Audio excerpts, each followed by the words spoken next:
The man who shot dead Ellie Edwards on Christmas Eve on Merseyside is jailed for at least 48 years. The 26-year-old was outside a pub with friends when she was killed by machine gun fire during a gangland shooting. Ellie's father welcomed the sentence. Things need to change, and we've made a start with that. And I think for 48 years, if you think of picking up a gun now, you should think twice about it. Also on the programme, police say an 8-year-old girl and a woman in her 40s are in a critical condition in hospital after yesterday's school car crash in Wimbledon. Teachers walk out on strike in England for the second time this week in their long-running dispute over pay.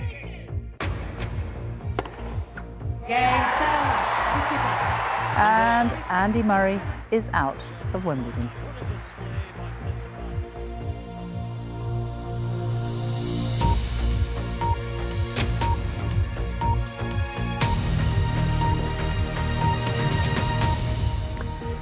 Good evening. The man convicted of murdering Ellie Edwards outside a pub on Christmas Eve has been sentenced to life in prison. 23-year-old Connor Chapman was told he will serve a minimum of 48 years. The 26-year-old beautician was an innocent bystander caught up in a gangland shooting outside a pub on the Wirral last Christmas. Another man, Thomas Waring, who's 20, was given 9 years for offences including possessing a firearm and assisting an offender. Jane McCubbin reports. She was young and beautiful with her whole life ahead. Her 23-year-old killer, Connor Chapman, will be 71 before being considered for parole. Thanks a lot, mate. Thank you. There were hugs outside court for Ellie's father, Tim, as Chapman was jailed. He crept up to the door of a busy pub on Christmas Eve and opened fire.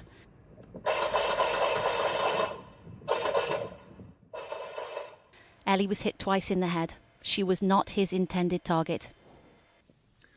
In this trial, we have all watched the CCTV and sound recording of that shooting.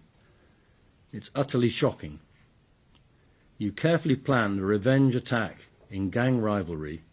You had no thought at all for anyone else, least of all to innocent people. When me and the girls came here, I took a photograph of the two of them. For 4 months, we've followed Tim as he prepares for the trial. Remember that picture of you and Ellie? I was going to say, I can recognise already that you're there. That's it there. It was right there, wasn't it? Coming here to Greece to retrace their steps has helped him focus on the joy they shared, not the rage he's now left with. If you've not had any counselling, how do you come back to a place like this? I suppose this is like therapy, isn't it? It'd be easier just to lose yourself in the bottom of a bottle of whiskey, I guess. I've done that. I've done that. Bottle of whiskey every day. And that had its own problems. 2 weeks before the trial, Tim revisits the places they went to, the restaurants they ate in, a reminder of life as it was. Give me a minute, just let me. And as we float in the Med, a text arrives from Merseyside Police. That text message from the police, that was to ask you to watch CCTV footage of Ellie's murder. You should never have to do that. You want to watch the video of your daughter getting murdered. Once you've seen it, you're never going to unsee it, are you? How do you deal with that? The grieving process, what I'm learning, is that it comes in waves and it just hits you. It can become to the point where it would break most people. It won't break me. Today, Tim told the court they all now faced a life sentence. Their only crime, loving an amazing person. You would give her a little bit of your love, mate, and you get 2-3 times back off her. And I'll miss that. Jane McCubbin, BBC News. Police have revealed that an 8-year-old girl and a woman in her 40s remain in a critical condition in hospital after a Land Rover crashed through a fence and into a school building in Wimbledon yesterday morning. An 8-year-old girl died in the crash. Children were outside with parents and carers at an event to celebrate the last day of term. Police say a 46-year-old woman who was arrested on suspicion of dangerous driving has now been released on bail. Our correspondent Charlotte Gallagher reports. A community paying its respects. People have been coming here all day, sometimes standing in silence, sometimes sharing their disbelief about what happened yesterday morning. It's obviously still a lot of things to understand, but it's it was a tough couple of hours when the story was breaking, when there wasn't a lot of information, and now you just hearts go out to everyone who's been most affected by this. Dozens of bunches of flowers, candles, even teddy bears have been left outside the school gates. Messages of sadness, love and shock. This is a community in grief. The Land Rover hit the school as children were having an end-of-term party. The car has now been taken away to be examined. Its driver, a 46-year-old woman who was arrested on suspicion of causing death by dangerous driving, has been released on bail. She was taken to hospital, but her condition wasn't life-threatening. An 8-year-old girl died at the scene yesterday. Another 8-year-old girl is in a life-threatening condition. A woman in her 40s is in a critical condition.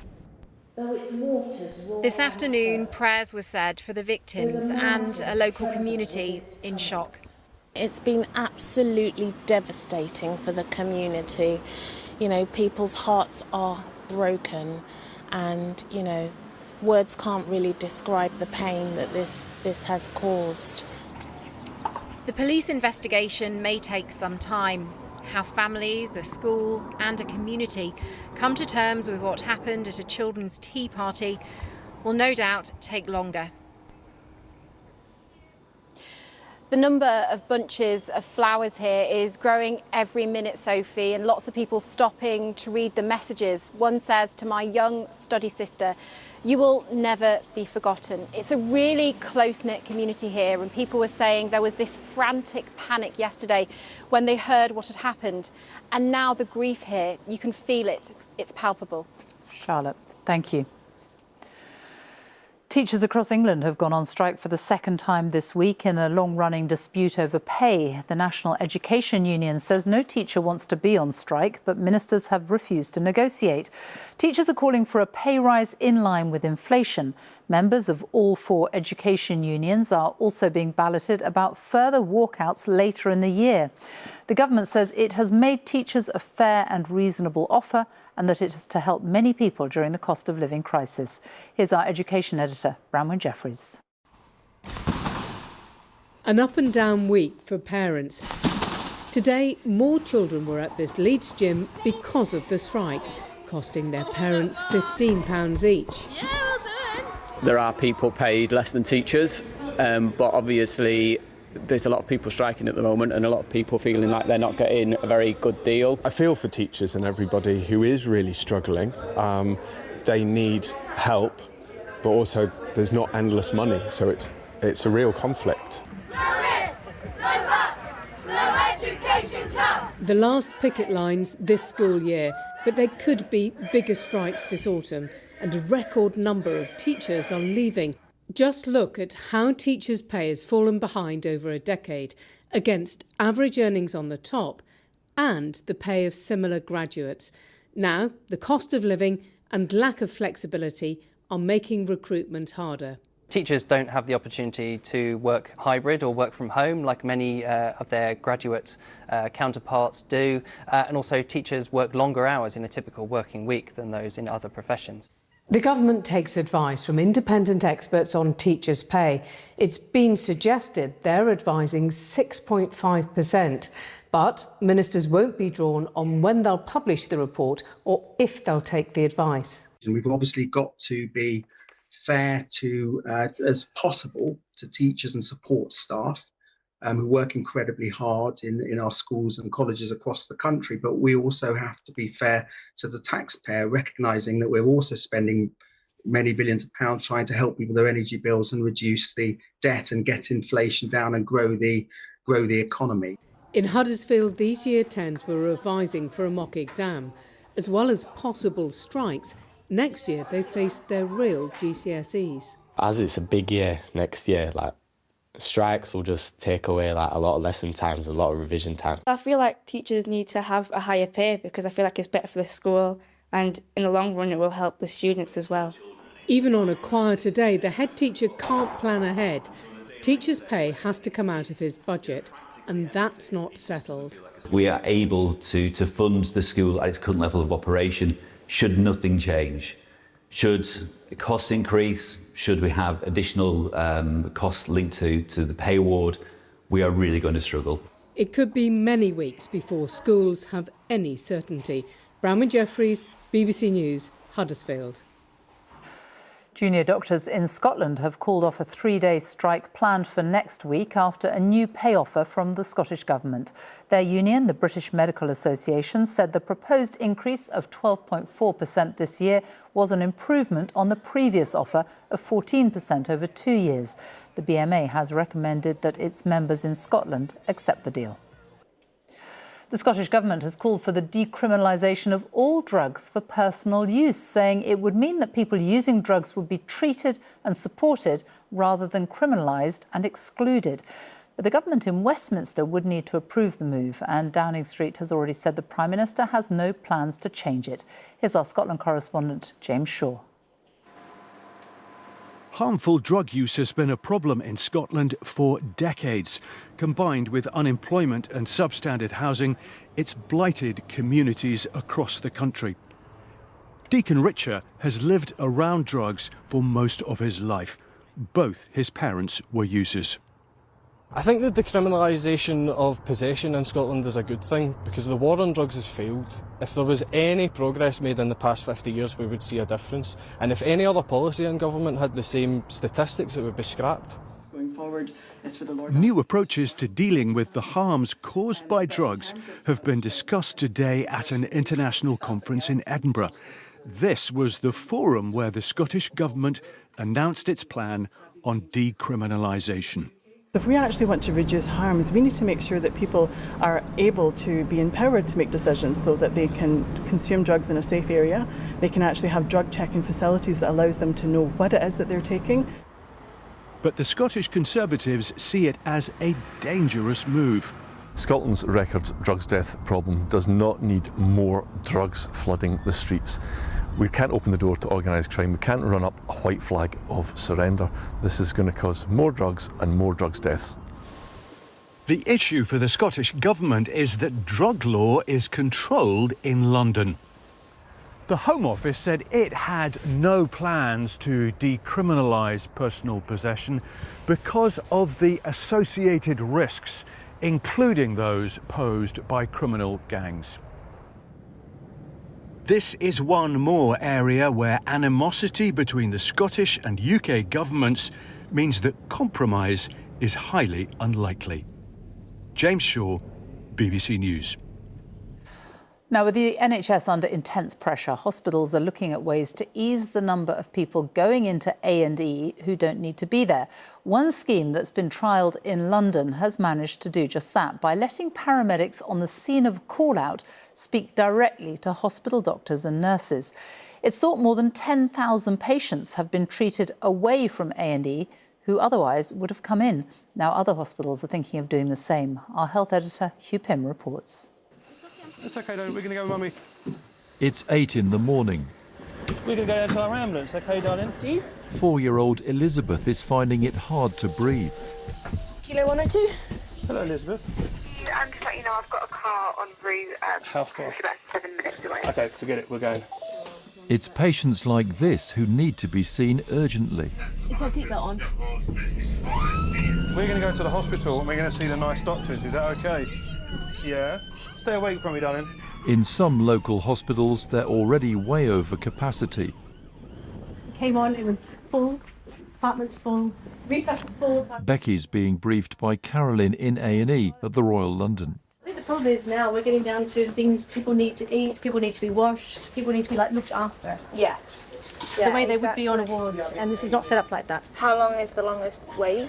People are being here over 24 hours. Okay. There's pressure like this day in, day out. We're in black status, which is the worst status. From the patients that are in the A&E department, we have 40 that are unplaced. At the same time, Elizabeth is being seen in another hospital. They were blue lighted in, so you've got a 4-year-old that has been taken in, 4-year-old female to Newham. Elizabeth was assessed and given the all clear to go home. The relentless pressure has led staff at the Royal London to come up with a plan to try to ensure local hospitals only see the really sick. It's not about stopping patients that need to come into A&E, but just helping the ones that don't necessarily need to be in a hospital access care elsewhere. I mean, looking at the notes and from what you've told me, I don't really see what we would need to do for this lady in hospital. In a small bunker-like room, a team of senior staff are in direct contact with ambulance crews to give advice, order medicines and organise treatment. This means ambulances can get back out on the road quicker. Generally, our fallback is if we don't understand the patient's problem well enough, then we need to speak to a professional, and if we still don't feel safe and we don't know what's going on, generally they'll go to hospital as a safe place. But if we can speak to a consultant who might be able to then speak to a specialist, we'll get the right advice. It's nearly 10 o'clock. The crew has been called to an accident. Pop this in your mouth, suck it like a milkshake, okay? Tom's car was stationary when he was hit twice by another driver. No cabin, no intrusion, no airbags deployed. The paramedics make contact with the medical team back at the hospital.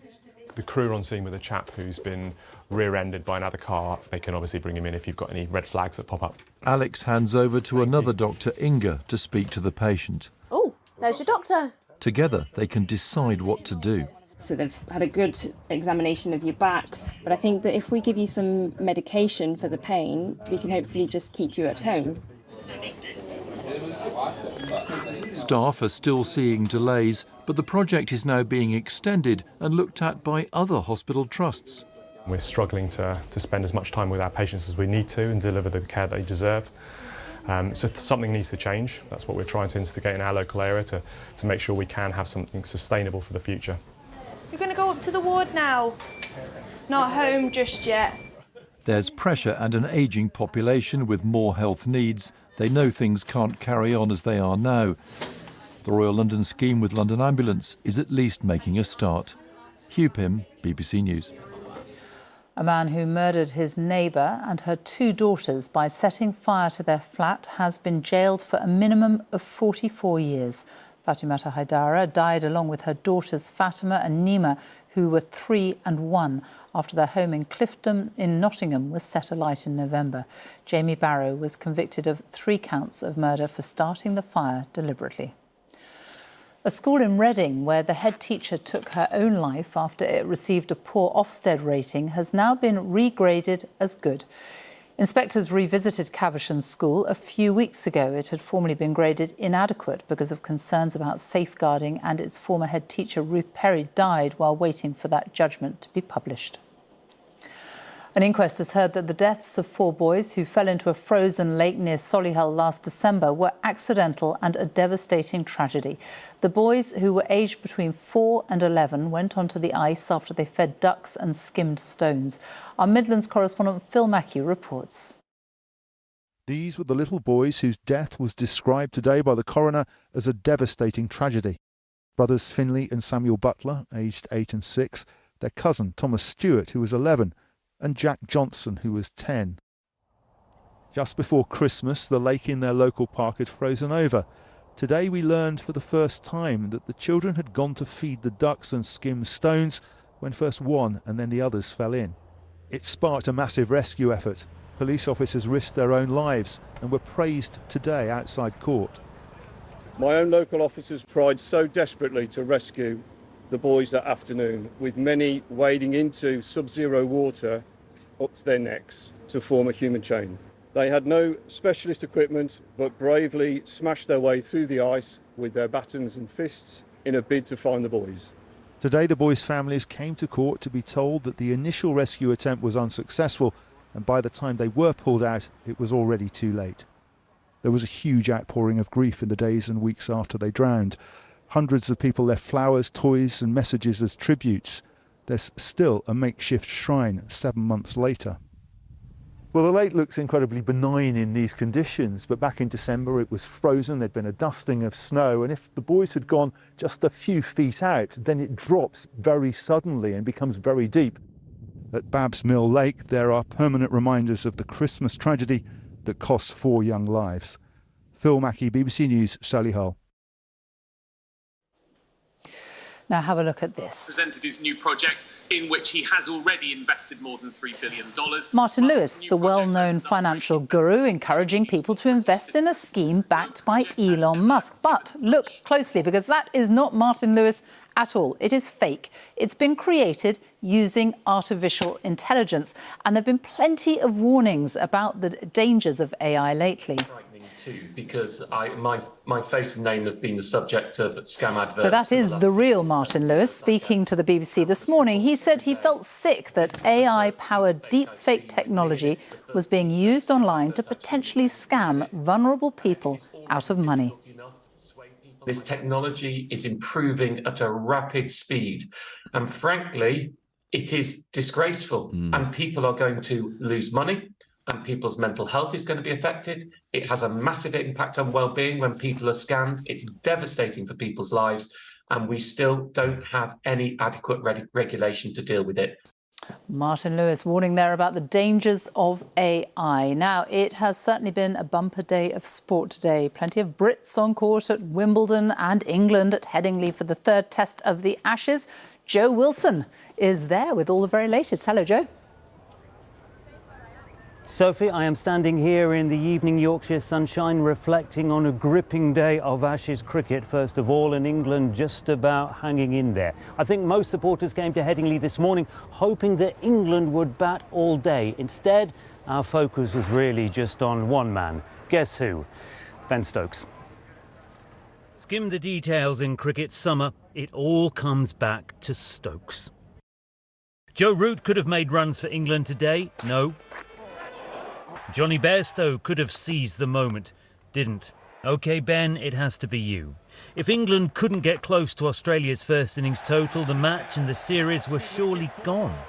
Ben Stokes was trying, but he's carrying injuries. He knew that was going to a fielder. But something about his batting intimidates even the Australians. Missed it.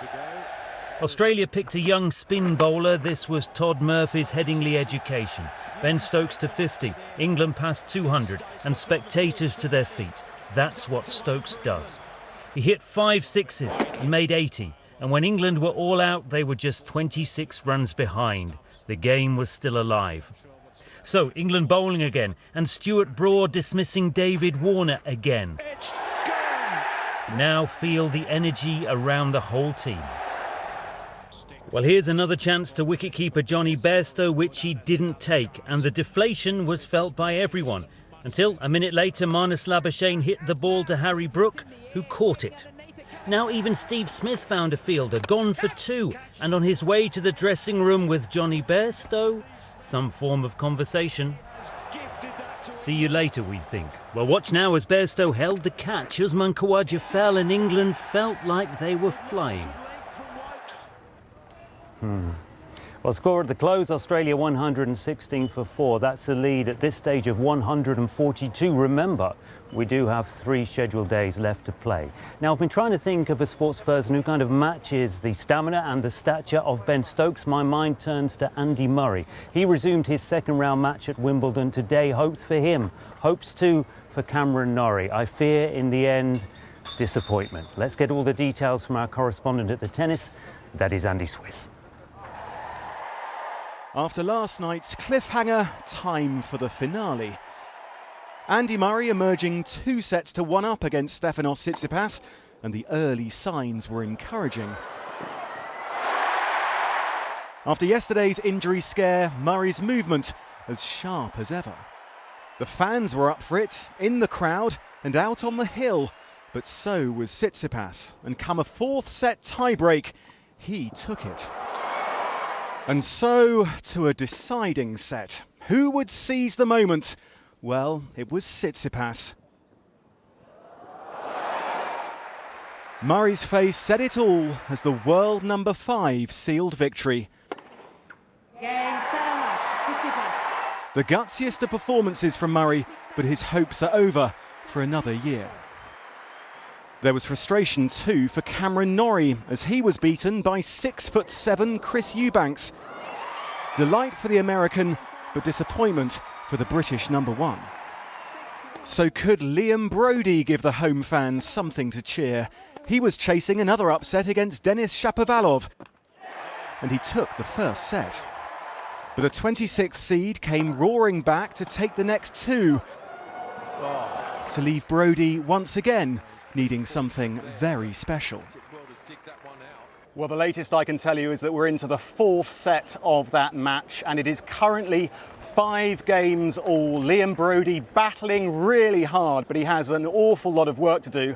And after those earlier defeats for both Andy Murray and for Cameron Norrie, he is Britain's last remaining hope in the men's singles. Still to come later on, plenty more tennis, including the defending men's champion Novak Djokovic. He is up against the veteran Stan Wawrinka. So the fans here out on the hill, enjoying the sunshine at the moment.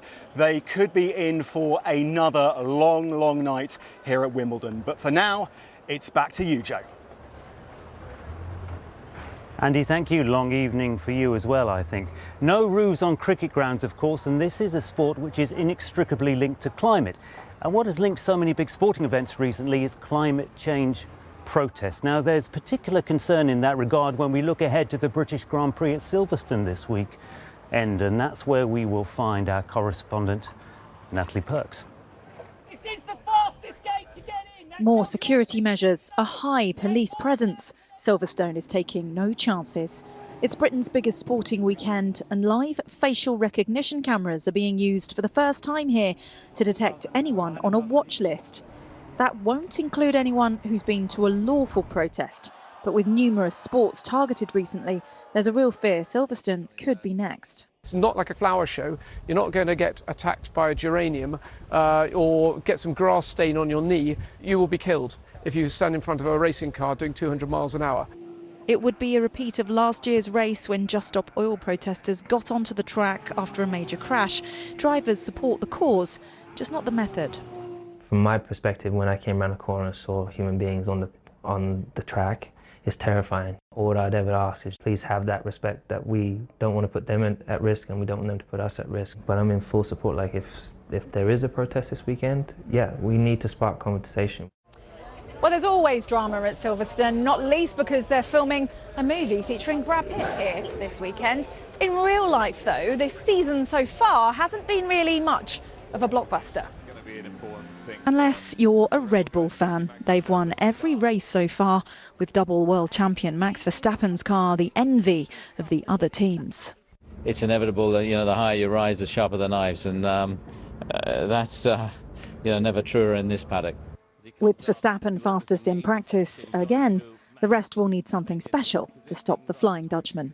Natalie Perks, BBC News, Silverstone. So where do we look this weekend? I'm just going to finish by reminding everyone that Australia are 2-0 up in the Ashes series. So, Sophie, by the time the British Grand Prix finishes, it is possible that Australia here may just have retained the Ashes. But right now, I'm not going to spoil your weekend. Please don't, Joe. Thank you very much.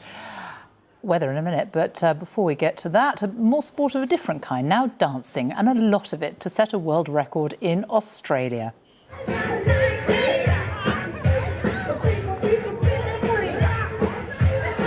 Quite a sight. Nearly 6,000 people have been dancing to Nutbush City Limits in tribute to the late Tina Turner. The song has been dubbed Australia's unofficial national dance and is often performed in schools, weddings and gatherings. But this successful record attempt was filmed at Australia's remote music festival, Big Red Bash.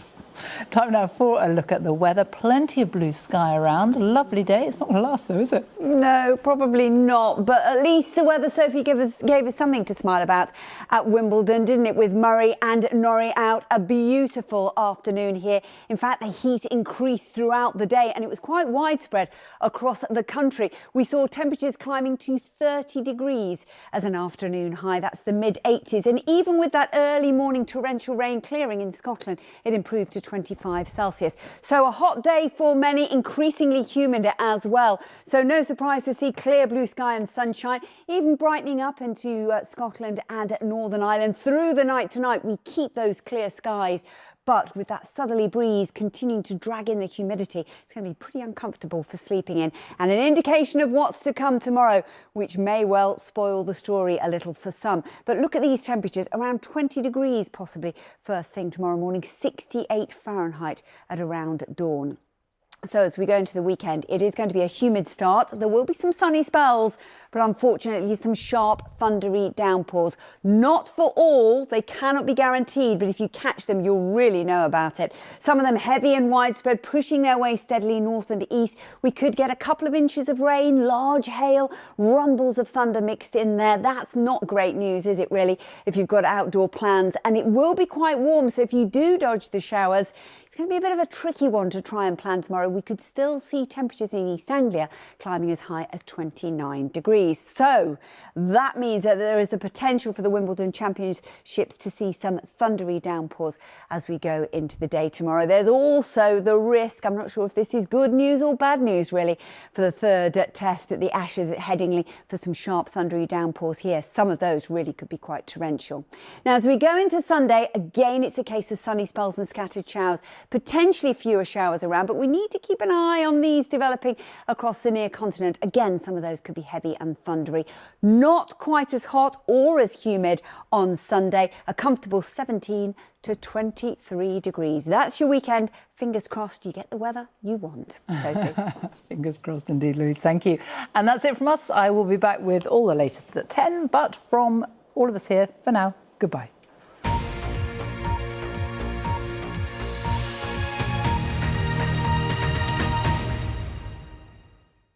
Hello, we've got a busy weekend ahead here at BBC Sport. On Saturday, it is day 6 of Wimbledon, up and running from 11 a.m. Action from all of the courts available on the BBC iPlayer. The UK Athletics Championships are also live on the iPlayer on Saturday and Sunday, and will be live in Lucerne in Switzerland from 9 on Sunday morning for the Rowing World Cup. And as always, Sports Day at 6:30 and 7:30, both days on the BBC News Channel.